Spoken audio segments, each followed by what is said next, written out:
Hello and नमस्कार दोस्तों, मैं हैप्पी लाल आपका स्वागत करता हूं आपके अपने चैनल वेरी वेरी इंपॉर्टेंट में। तो मैं आज आपको पढ़ाऊंगा हिमांक का अवनमन।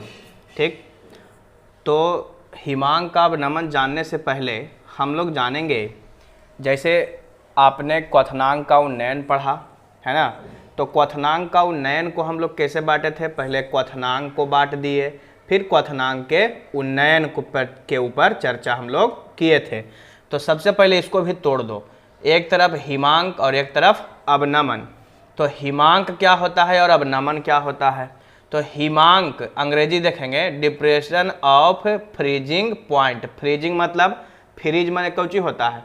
तो फ्रीज में पानी जम जाता है, नहीं जमता है। तो फ्रीज मतलब जमना, यानी कि एक ऐसा तापमान होता है जहां पर वह जम जाएगा, तब कहलाएगा हिमांक। ठीक ना, जब जम जाएगा पानी तो कौन कहलाएगा? हिमांक। अवनमन मतलब क्या होता है? तो अवनमन मतलब होता है घटना। अवनमन मतलब क्या हो जाएगा? घटना। उन्नयन मतलब बढ़ना।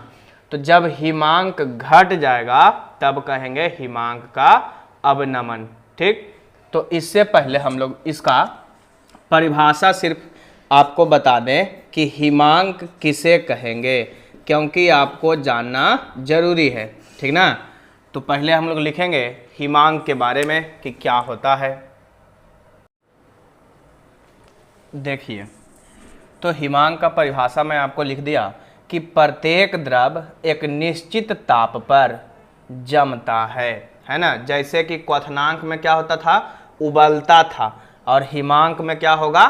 जम जाएगा। ठीक ना, तो एक निश्चित ताप पर जमता है, उस निश्चित ताप को द्रव का हिमांक कहते हैं। ठीक ना, 0 डिग्री सेल्सियस से नीचे भी जा सकता है। जैसे बर्फ जमता है, पानी जमता है कि नहीं जमता? तो पानी जम करके क्या बन जाता है? बर्फ बन जाता है। तो जिस निश्चित ताप पर वह जम जाएगा उसको बोलेंगे हिमांक। अब हम लोग जानेंगे कि हिमांक का अवनमन किसको कहेंगे। ठीक ना, हिमांक का अवनमन। ठीक, तो सिंपल सी बात इतना समझ लो कि हिमांक जब घट जाएगा, अवनमन मतलब हम अभी क्या बताए? घट जाना, है ना। जब हिमांक घट जाएगा तब कहलाएगा हिमांक का अवनमन। लेकिन इसको परिभाषा के रूप में कैसे लिखेंगे, जो मैं आपको लिख देता हूं। देखिए, तो हम लिख दिए हिमांक का अवनमन। अवनमन मतलब घटना। तो लिखता है कि जब किसी विलेय पदार्थ को किसी विलायक में घुलाया जाता है, यानी कि जब कोई विलेय पदार्थ है उसको विलायक में क्या करेंगे? घुलाएंगे। तो यदि उसका हिमांक घट जाता है, उसका हिमांक घट जाता है तो उसे हिमांक का अवनमन कहते हैं।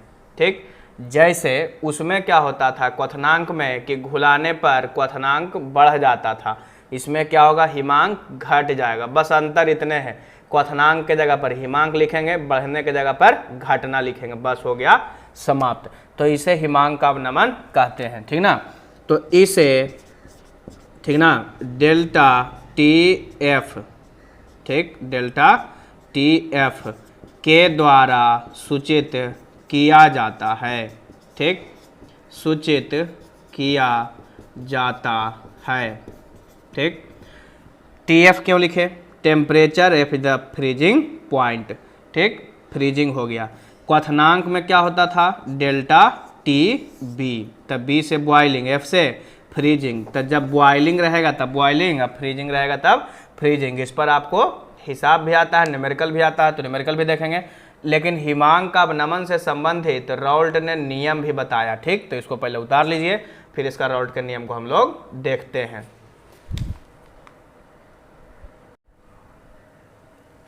देखिए, तो हिमांक का अवनमन के लिए राउल्ट का नियम क्या था कि किसी विलायक में किसी विलेय पदार्थ को, विलायक यानी कि पानी, विलेय यानी चीनी या नमक जो भी हो, तो विलेय पदार्थ को जो घुलेगा, विलेय जिसमें घुलाया जा रहा है वह विलायक, किसी विलेय पदार्थ को घोलने पर उसके हिमांक का अवनमन जिसको घुलाया जा रहा है उसके हिमांक का अवनमन विलेय पदार्थ के सांद्रण मोलालता, ब्रैकेट में क्या लिख दिए, मोलालता का समानुपाती होता है।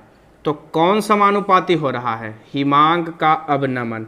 तो बताइए हिमांक का अवनमन को क्या लिखते हैं, डेल्टा टी एफ लिखते हैं। समानुपाती है किसका, मोलालता विलेय पदार्थ के सांद्रण, तो क्या लिखेंगे C इंटू एम। ठीक, लिखा गया। अब बताओ इसके पिछले कक्षा में, पिछले वीडियो में अगर आप क्वथनांक का उन्नयन नहीं देखे हैं तो उसको देख लीजिए ताकि इसको समझने में और आसानी हो जाए। तो विलेय पदार्थ के सांद्रण को Cm से सूचित करते हैं, m इज द मोलालता, Tf हिमांक का अवनमन।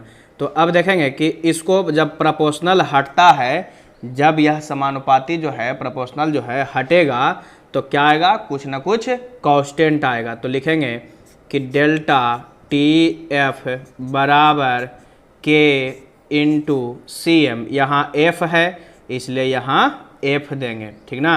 और जब बी था तो क्या देते थे, बी, फ्रीजिंग के लिए फ्रीजिंग, बॉइलिंग के लिए बॉइलिंग। तो डेल्टा टी एफ बराबर के एफ इंटू सी एम, यह हो गया राउल्ट का नियम। इसी पर हम लोग क्या लिख देते हैं कि सी एम क्या था, एम क्या था, मोलालता था। तो मोलालता का फार्मूला यहाँ पर लगा सकते हैं। मोलालता का फार्मूला क्या था, भुला गए हैं, मोलालता मोल प्रभाज मोलारता। अगर नहीं देखें तो देख लीजिए, लिंक डिस्क्रिप्शन में दे दिया गया है, या आपके लिए सुविधा हम कर दिए हैं कि प्लेलिस्ट भी बना दिए हैं, ठीक ना। आप वहाँ पर जा कर के केमिस्ट्री, बायोलॉजी सब देख सकते हैं, फिजिक्स देख सकते हैं, 10वां का देख सकते हैं, यानी कि ऑब्जेक्टिव सब्जेक्टिव सब देख सकते हैं। तो प्लेलिस्ट में जाइए और उसको देखिए। चलिए तो लिख दिए।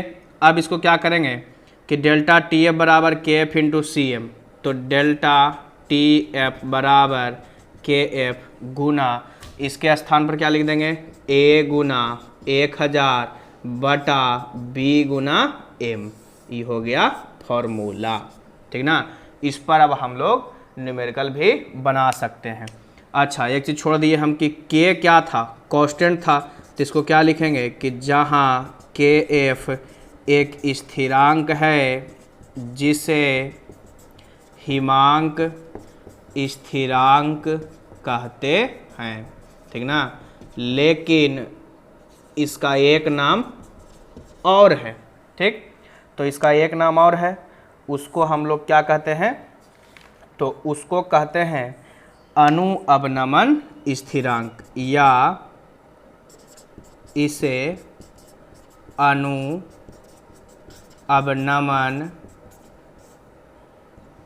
स्थिरांक भी कहते हैं, ठीक ना, समझ गए।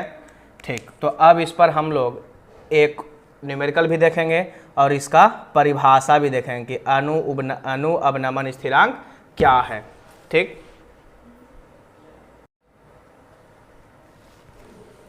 तो देखिए मैंने आपको फार्मूला जो है बताया कि डेल्टा टी एफ बराबर के एफ इंटू ए गुना 1000 बटा बी गुना एम। इसके बारे में हम फिर से चर्चा कर देते हैं कि मोलालता में क्या था, ए क्या था, ए बराबर विलेय का ग्राम में भार, यानी विलेय जो रहेगा उसका द्रव्यमान किस चीज़ में रहेगा, ग्राम में। बी बराबर विलायक का ग्राम में भार, ए बराबर विलेय, बी बराबर विलायक, ठीक ना। और एम क्या रहेगा, एम जो है विलेय का आणविक द्रव्यमान रहेगा, ठीक। चलिए हो गया। अब कहता है कि यदि ए बराबर एम हो, यानी ए के जगह पर क्या रख दिया जाए, एम, तो एम से एम क्या हो जाएगा, खत्म। और बी बराबर 1000, तो ये भी कट जाएगा। जब कट जाएगा तो इसका काम खत्म, बचेगा कितना, डेल्टा टी एफ बराबर के एफ रखा जाए तो डेल्टा टी एफ बराबर के एफ हो जाएगा। तो इसी प्रकार अर्थात इसको ऐसे लिख सकते हैं कि विलायक के 1000 ग्राम में, विलायक के 1000 ग्राम में किसी पदार्थ का 1 मोल घोलने से, कितना मोल, तो 1 मोल, 1 मोल घोलने से हिमांक में जो अवनमन होता है, यानी यदि किसी विलायक के 1000 ग्राम में, यदि विलायक 1000 ग्राम है और उसमें विलेय को 1 मोल घोला जाए तो हिमांक यदि घट जाए, हिमांक में जो अवनमन, अवनमन मतलब घटना, तो हिमांक में जो अवनमन होगा उसे ही हम क्या कहेंगे, अणु अवनमन स्थिरांक कहेंगे। ठीक, समझ में आ गया। तो यह आपका हो गया हिमांक का अवनमन। क्लियर है, समझ में आ गया। क्वथनांक का अवनयन, हिमांक का अवनमन, वाष्प दाब का अपेक्षिक अवनमन और मात्र एक बचा अब प्रसारणी दाब। ठीक, तो वो आपको नेक्स्ट वीडियो में पूरा फुल्ली डिटेल से बताया जाएगा, जो कि बहुत ही इंपॉर्टेंट है। MVVI 5 नंबर 100% आता है। तो चलिए इस वीडियो में इतना ही, तब तक के लिए इंतज़ार कीजिए। धन्यवाद।